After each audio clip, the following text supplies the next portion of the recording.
Let's explore the admin menu of a DIY website. I'll open my DIY website from the browser on my phone. Then this is the homepage of my website, but I'll click on the menu and try to navigate to the admin at the bottom. Because I'm already logged in, the admin is at the very bottom. If you don't see that button, you have to log in first.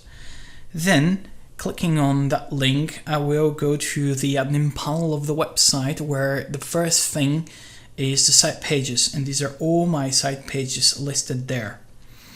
But if I open the menu, I have additional options there. I can manage users. That means that I can invite more users and assign them different level of permissions, like that.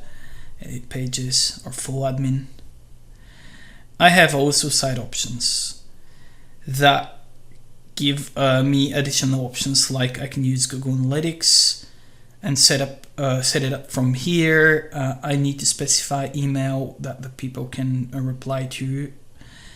And then we have fonts, where you can select different fonts and font sizes for your website.